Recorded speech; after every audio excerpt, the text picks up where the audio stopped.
С начала года в Казахстане отдельное пособие для многодетных получили почти 400 тысяч семей. С 1 января 2020 года в Казахстане введено отдельное пособие для многодетных. Пособие предназначено семьям, имеющим 4 и более совместно проживающих несовершеннолетних детей или студентов очной формы обучения в возрасте до 23 лет.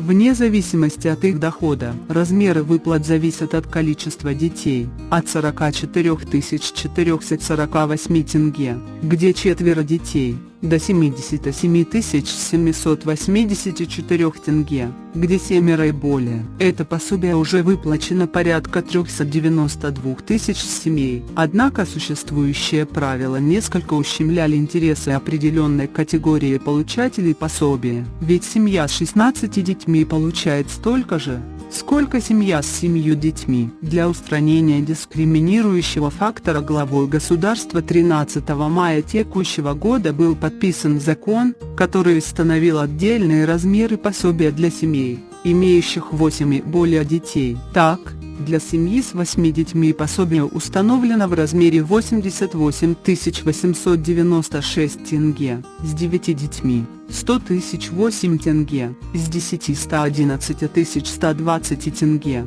с 11 – 122 232 тенге, с 12 – 133 344 тенге, с 13 – 144 456 тенге, с 14 – 155 568 тенге, с 15 – 166 680 тенге, с 16 – 177 792 тенге. На сегодняшний день территориальными департаментами Комитета труда, социальной защиты и миграции РК утверждены решения с увеличенными размерами пособия, 1092 дел. Размер пособия пересчитывается в связи с изменением количества несовершеннолетних детей, в том числе детей, обучающихся по очной форме обучения в организациях среднего, технического и профессионального, после среднего, высшего или